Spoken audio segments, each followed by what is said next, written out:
Welcome to the Corporate Treasury 101 podcast. This is the second and last part of our full interview with Eleanor Hill from TMI. Eleanor is an editor at TMI and host of the Treasury podcast out there, the Treasury Cast. She interviews corporate treasurers, bankers, fintech founders, system vendors, but also writes articles, helps organizing treasury events, and is in close contact with the NTAs, the National Treasury Associations. Needless to say, she is the person to talk to for treasury-related topics and trends, which is what we talk about in this episode.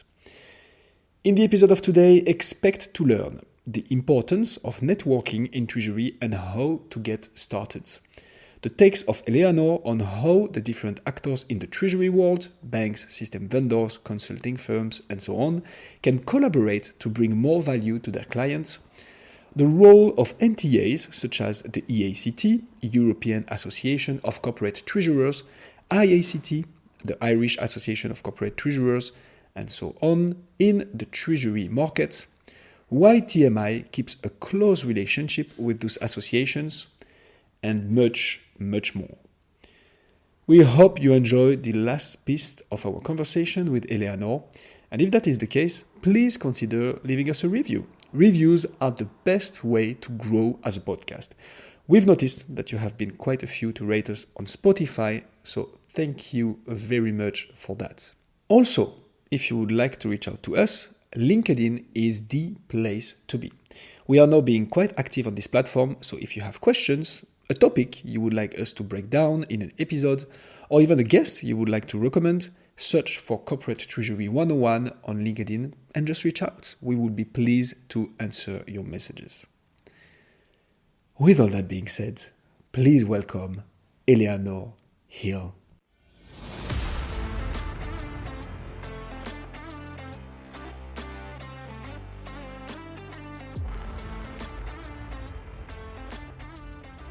And so continuing on people, actually, maybe that's the proper transition. I would like to touch upon networks and networking in treasury, Eleanor. Would you say that developing and maintaining a network is important in treasury? And whether the answer is yes or no, why so? Yeah, I'd say absolutely yes, but I kind of have to caveat that because I'm a massive introvert and networking is my absolute nightmare. So if you're someone like me who hates networking events and would rather just be in your own bubble, it can seem like an absolute nightmare. But it's important for a number of reasons to kind of build connections with other people. So it's knowledge sharing, first of all, particularly at the kind of NTA level. It's seeing best practice from other people, but also learning how not to approach something. So treasurers are a great bunch and they're very friendly and they'll quite happily tell you how a project has gone and what went right and what went wrong. And I think that's probably one of the most important things is that knowledge sharing, but also for moral support because treasury can be a really tough job. There's an awful lot on your plate and sometimes it's just nice to talk to someone who knows what it's like and kind of can just support you through something or give you a bit of mentorship on the side, but they actually understand how it is to be a treasurer, to have all those pressures on you. So yes, it's absolutely important to develop it and maintain it to make regular contact. But I understand that it's a lot easier for some people than for others. So, as an introvert, then, do you have any tips for people? How do you get yourself going as an introvert? Email. So I do use LinkedIn absolutely loads. So even if I've been to a conference, like I'll get the delegate list in advance and I'll target maybe a couple of people that I'll go and speak to. So I set myself I've got to go and speak to these 3 people. I'll be okay, do that. Or get through that excruciating moment with maybe a glass of wine. And then the rest of them that I haven't managed to reach out to, I'll kind of connect with on LinkedIn and say, oh, so sorry, I didn't have time to meet you at XYZ conference, and kind of take it from there. So, limit the human contact if that's difficult and use the online resources because they're there. But that's super funny because you hosted, if I'm not mistaken, hundreds of podcasts by now. So you obviously interact with many people, Treasury and broader. I know. And I guess that's a good leverage as well, right? To get in touch with people, have a discussion in a defined context and frame. So it doesn't sound as much like as a Treasury or network event where you should describe a bit more as an extrovert. Yeah, I do find it really exhausting, and I think that's one of if you're an introvert, you don't get energy from other people. It kind of makes you tired being with other people. So I'm super antisocial when we go to Treasury events, even Treasury events that we host. If I'm moderating a panel or whatever, I'll do all of that, maybe do like half an hour networking afterwards.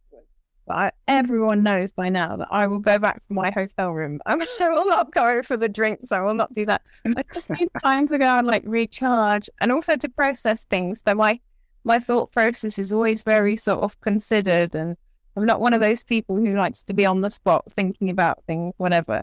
I always like to have time to prepare. So this is why I was happy that you sent me some questions in advance to have a think about and not put me on the spot too much. My great pleasure. But now I also understand a little bit more the zero presence at the office, 100% remote work. That aligns a bit with the introduction, I guess. Okay, but super clear. And so moving on this networking aspect, how do you see and how can the different actors in the Treasury world, so I'm talking about banks, system vendors, associations, as you just mentioned, we touched upon consultants as well, how all those actors can collaborate to bring value to their clients by collaborating and networking. Is it something here? I think we're seeing a lot more partnerships. So that's formal arrangements with Fintech banks.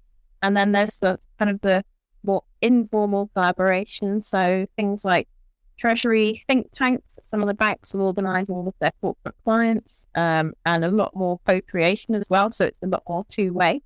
But I still think it's quite compartmentalised, and I'd love to see it go a little bit deeper. And dare I say, set aside some rivalries for the good of the profession.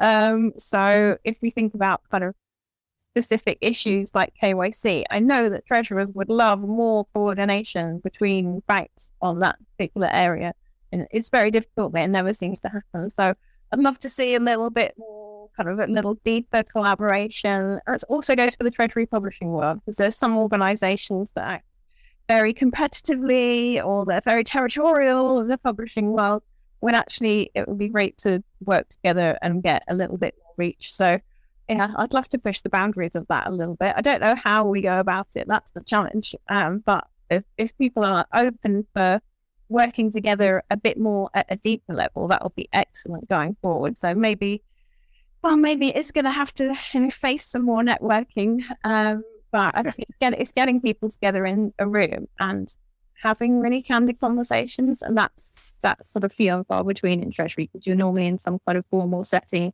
where people are afraid to share, like I said, what went wrong, or they find it difficult to voice their concerns because they're worried about upsetting a certain person or something. So it's almost like you need to have a gloves off type event where, what goes on tour stays on tour kind of thing. And you can just have those very, very candid conversations. That would be amazing. That would be my wish for the profession. Yeah, for it's super interesting. The one you mentioned around KYC. So I spent a little bit of time in the banking environment, and KYC is a pain. That's for sure. Yeah.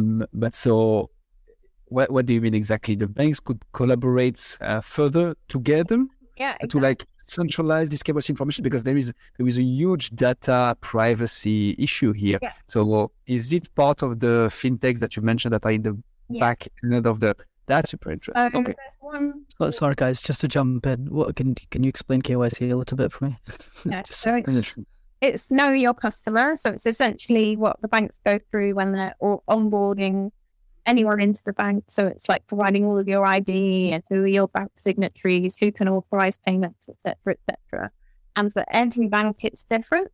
So every treasurer is providing all these different documents to different banks, and they might be asked like 3 or 4 times by different parts of the bank for different information. And then when someone who's a signatory leaves, then they have to update that information. And it's just a real ongoing pain because it's not standardized across the banks. So Swift have been doing a lot of work with their KYC registry and trying to get that underway, but it's taking time because of the enormity of it. And there are fintechs that are coming into this space. One of them is associated with ING, so it's called Corp-ID, which is COORPID. And that is on the Innovation Lab, and they're doing an amazing job at trying to make everything easier, but it's associated with ING, but crucially, they've opened it up to other banks. And it's now kind of just getting that momentum. What it needs is for more banks to push behind it. So there's a kernel there, and it's making really good progress, but it needs other banks to join in. Very interesting. So what's TMI doing in this space, Eleanor? I think that's one of your mission statements in a way, right? To foster those conversations. Yeah, the thing about us is that we're lucky because we're kind of an independent body sitting in the middle, almost like a mediator, if you like. So we can connect those different Treasury stakeholders across the globe, but we can also sometimes give banks that candid feedback. So we can listen to treasurers, we can anonymize the issues that they're having, and we can take that to the banks and say, look, you're not doing well enough here. I have had a conversation with one bank, actually was on KYC, where I was speaking with a couple of corporates, and they were saying, well, we chose bank XYZ over bank ABC because bank ABC's KYC was just such a nightmare. So, I've gone to bank ABC and I said, well, do you know that you're actually losing business because of this? Like, obviously not naming any names. And, then they've gone away and go, okay, we really, really need to work on this. And they have. So we're in that position of being able to kind of sit between and be a neutral party and facilitate those conversations and things going forward. That's super interesting. So it's also cool that you guys have that authority, that they actually listen as well. So that comes from... I think it comes from we've got a good history in the market. We have a lot of great connections. We have direct lines into people, execs high up in the bank, but also to treasurers who speak to us candidly because they trust us. So there's an issue with all media, and as soon as you tell someone that you're a journalist, they're like, oh, and they're practically going to be going and selling private stories to like really bad newspapers. And that's totally not what TMI does. It's not really what any B2B media does. So the aim is for us is to talk about what's going on in the industry in terms of progression and how we can make the profession better. It's not about, gossipy stories, etc. So I think it's having that position of trust that comes from the quality of our content. The fact that we always quote check with people. So if you're working with you, everything will come to you to check that you're happy with it before it goes anywhere. And also that we say kind of no to overt sales pitches. So it's quite funny because people think I'm quite gentle and quite calm, which I generally am. If I see something that I don't like or I don't feel comfortable with, I will absolutely speak up about it. So most of the time, like 99% of the time, we write all of our own content. Very occasionally, banks will come to us and say, "Oh, can we use you as a channel just to push out this content?" And sometimes it's great, no problems, just make a few tweaks. Other times it's just a pure sales pitch. And at that point, I go back to them and I say, honestly, I don't think anyone's going to read this. And I don't think you don't think you're going to get value for money out of it. And so it's kind of having that censorship, if you like, and the ability to gatekeep the quality that gives us that trusted reputation. Well, that's what I hope. Anyway. That's super nice. Super interesting. I've kind of waffled on there a lot about what I'm seeing of what we're doing at DMI, but I'm kind of conscious that you guys see a lot of different things as well. So tell me about building treasury networks from your perspective and whether you've got any top tips for introverts like me. But so we're happy that we are seeing the same things, apparently. So that's already great news. I was going to say, like, to create and develop a network, one of the very good tips is to create a podcast, which you're already doing. I mean, you're hosting quite some episodes as well. But so definitely that has been a game changer for us initially. So jokes aside, we wanted to create something together with Osam and I. I was curious about Treasury, and we were like, okay, we are both huge fans of podcasts. We consume a lot of it. So like, why not creating something like this and see where it goes? Yeah. And we ended up talking to more and more amazing people. I mean, literally at the beginning, the episodes were just between the two of us. And we quickly interviewed people that we know. So Ellen Lowers, who was my former manager, Daniel Sanchez from a big FMCG company. Then we got Mike Richards on the show. That gave us quite some exposure. And then it's funny to see how much people are keen on talking about Treasury, ultra positively responsive. I mean, we really do not struggle at all finding guests because everybody wants to talk about Treasury, spread the word, and are super keen. And so we do this obviously completely for free. I think that goes back a little bit to what you was telling about the oversale content. Creating content for free and proposing it for free is, I think, great to develop your network, first of all, because you get in touch with people within the Treasury world, but people also see and get value from you completely for free, and that gives you a certain authority, right? I'm not saying that we are there yet, but it's definitely one of the way. So yeah, creating a podcast is a good way, and more generally, creating content, whatever you are. I'm thinking about consultancy firms, banks, and you mentioned it with the different collaboration they were doing, and like starting to do knowledge sharing sessions or panel discussions. I think that's great. That's something we see more and more, and that's great strategy to spread the word, bring value, inform on Treasury. And we mentioned it, right? The chat GPT thing, what can be done with that? Like, let's discuss it. Let's sit down with the AI professionals, with Treasury people who like to find some new ways of doing and automating stuff. So yeah, that's one I have in mind. What do you think, Sam? Do you have other trends in mind?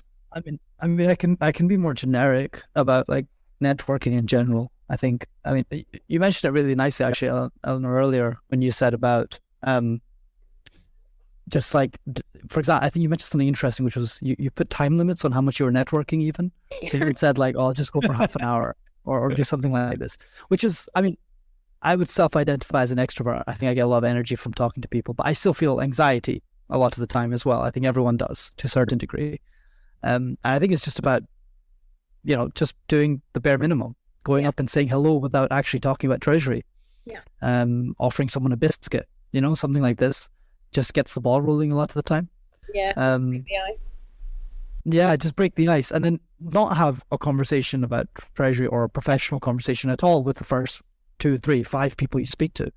Yeah. And then maybe when you're warmed up a little bit, you can start actually delving into it. So I think that's definitely one, but I think it's just generally about putting yourself out there, right? Again, I think I echo Guillaume's point. That's what we did with the podcast, was just sort of putting ourselves out there. And then just generally, wherever you go, there's no harm. People are just generally nice, I find, especially in Treasury. Yeah, I've worked in other parts of finance. I wouldn't say Treasury. It's less so. And they out them, Eleanor, who are the worst? Is it the accountants? I heard Treasury's not like accountants. No, I liked it. All the accountants there were lovely. It was more on the trading side, probably, when they were. I see. Okay. Characters, simply saying. Maybe difficult to be a woman in that industry. Treasurers are lovely. There's always interesting things to say. Sometimes we try and get treasurers to submit exciting photos to go in the mag if we're doing a profile.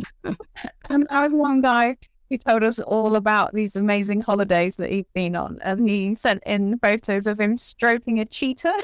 We're like, okay, how are we going to get better from here? So we always try and get a bit competitive with people, like, well, this is what we've had in the past, so what are you going to send us in terms of a photo, which is always fun. And then I find that if anyone has a dog, then you can speak about them. I know probably more about certain treasurers' dogs than I do about great guys. But yeah, common ground, right? That's what it is. I think that's the basics of conversation in general. I think another one that I will touch on that Guillaume mentioned, I think in a way as well, which is give before you take. I think everything Guillaume and I have done, we've always focused on giving to whoever we can in whatever way we can, whether that's, offering to do some work for free or whatever, or offering to give a shout out, or putting people in touch with each other, being that point of connection. I think, again, it's already been mentioned a couple of times, Mike Richard from the Treasury Recruitment Company, he's just amazing at that. I think we were really blown away working with him, and then just how many times he would just keep throwing people our way and saying, hey, by the way, Hussam and Guillaume are doing a great job with Corporate Treasury 101. You should talk to them about this. And then we just get an email in, and then we get a contact straight away. And just, and we appreciate that a lot. It made us want to give back as much as possible. Yeah. Which was a lesson for us, which is just go around giving, and the universe gives back. Yeah. Without expecting to receive.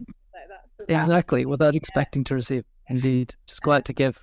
Yeah. People are always like that. With me, from my freelance point of view, so doing freelance writing work outside of TMI, and most of the time I'm way too busy with TMI stuff, so I don't do much, but I'll inevitably refer to another journalist. So I say, oh, you could try XYZ or whoever, and they're always surprised that I've referred them on to another journalist. I'm like, well, I'm not going to take the work, so I'd much rather that someone else has that opportunity, and these are really good people. So yeah, pay it forward, please. Wow. And you're embodying the advice you were giving earlier, which is collaborate even with competition to create more value. So that's beautiful. Okay. And maybe going back to this networking because I think that's part of the work and the mission statement of associations and treasury associations, right? Connecting treasurers within regions, countries, and so on. We'd like to explore a little bit the topic of those treasury associations. So you mentioned EACT earlier, a European Association of Corporate Treasurers. I'm going to name a few just so our listeners have those names in mind. We have also the ATEB, which is the Association des Trésoriers d'Entreprise Belge. It's this equivalent of EACT, but really focused on Belgium. IACT, I believe, is quite active as well, the Irish associations, and so on. So what are their roles and/or missions exactly, and what do they stand for in that regard? The NTAs, they do an absolutely amazing job. I just want to take a minute to kind of shout out to all of the people who run them behind the scenes. A lot of them are doing it alongside day jobs, and it takes a huge amount of organisation, and they do an amazing job at it. It's kind of making Treasury a real profession in certain countries. So it might be exams. They're responsible for special exams. They have networks. They have a lot of knowledge sharing. It's also about building the future of Treasury in each country or region. So they hold things like tech days. So you mentioned the Belgian Treasury Association. They recently had a tech day, and the Austrian Treasury Association has the same. And they get tech companies to come in and speak to treasurers about what they're doing, not only what they're doing today, but what's happening tomorrow, what they should be looking at for the future. And again, it's that kind of non-salesy. It's like, we're here to actually talk to you about technology, not just pitch you our system. And it's connecting people, but it's also really, really important things, particularly at the EACT level, like lobbying regulators. So speaking to regulators about the impact of potential regulations or changes to regulations, how that's going to impact the real economy, how that's going to impact Treasury, things like those MMF regulators that we spoke about earlier. So there's an awful lot that goes on with Treasury associations, and they're always busy, and huge value add. So for anyone that isn't a member of their local Treasury association, and there are tons of associations, there's little ones popping up absolutely everywhere. Japan, Greece, there's a huge established one in South Africa. Okay, and maybe continuing on that, what's the process to enter into such association? Do you need to meet a certain list of criteria? I guess you need to be a treasury professional, right? But Sorry, it really varies from association. Most of them will have membership criteria on their website. So some monetary costs involved with a lot of them, but supporting the organization. Awesome, we'll do, and we'll put a bunch of links in the description. But Eleanor, very much looking forward to meet you in person in that 30 minutes window at one of the events soon, right? I'll put you on my list of 2 or 3 people. Yes, it is today a warm up. So do you guys work with them, Eleanor? Like as TMI? Are you guys associated with them, or do you work behind the scenes with them as well? We have a big association with the EACT. So we're kind of their official publisher, if you like. We help them with events and all kinds of things throughout the year. And we also help all of the Treasury Associations under the EACT banner, sort of supporting them with pro bono administrative support, kind of just partnerships that look into publications. So we do a publication for the South African Association. We do events for specific NTAs. So quite often work with the Belgian Association. Most recently joined, Greece join, and we'll be doing an event with them as well. So yeah, there's an awful lot of kind of support that goes on in terms of setting up their activities, helping them to develop those in-house secretariat skills, etc., etc. So there's a lot of practical support, but also that thought leadership side of things. And then our distribution kind of mirrors where new NTAs have emerged. So Japan, Korea, and there's also, we're seeing more now. We sort of try and make sure that our readership and distribution covers the Asia as well. So there's quite an interesting little relationship between PMI and always evolving, and we always love being challenged to do the next thing that they're looking for. Anything specific you guys have done that you want to call out? Like, I don't know, topics or conferences you've hosted, something else really stood out in some collaboration? The IACT conference that we did last year in November, so that was in Dublin. I moderated 3 panels there. One of them was a slight surprise because someone got COVID the day before and I had to step in. Not having met the other panelists. It was a great session now, but the one that stands out for me was on ESG. And it was totally like no holds barred. It was absolutely like a kind of ugly discussion on ESG. And really, really open. And I had so much amazing feedback from people in the audience saying that it was the best discussion they've had on ESG because it was just real and sort of looking at whether treasurers actually need to engage on ESG or not. And no, they don't necessarily if it's not where their organisation is at, but these are the areas where you can add value if you want to. So that was one that was sort of stands out for me. But the main event for us every year is the EACT Summit. That's kind of our main collaborative partnership. So it's in April this year. It's in Leuven, in Belgium, and it's huge. Yes. All of the NTAs come together. So there'll be sort of 10 people each of the European NTAs who come. And we have all kinds of different speakers who come and present on everything from like cybersecurity to trade finance innovations. I'm doing another session on ESG, so that should be good fun. Finding a favorite topic here. Yeah, absolutely. I have written a handbook on ESG in Treasury, so it's kind of my pet thing. But it's always been an area of interest for me. So I used to work in private wealth management before I started in Treasury, and one of the ladies that I worked with, she was into sustainable investing. That was super, super early on before it kind of became a thing. So, I always looked up to her. She was kind of a mentor for me. And so it came through from there, really. So, so the EACT Summit is probably our biggest collaborative event. And looking forward to that one, getting the flavour of all the local things that are going on. Yeah, maybe following the trend of you asking us the question back, Eleanor. On the Treasury Association, to be honest, our knowledge is a little bit limited, but I feel Treasury is on the rise for sure, and that's a little bit the feeling we get from all our interviews. Also, as per the data it gathers, right? Cash and cash data or data related to cash becomes critical, especially in periods of recessions. You named it earlier with the rising interest rates and so on. So Treasury definitely is on the rise. It becomes more and more strategic and popular. That's something we touched upon with the TIS thought leadership as well. So I believe in this context, collaboration between association and between different actors, right? Banks, system vendors, media companies, and so on. There is everything to win by collaborating.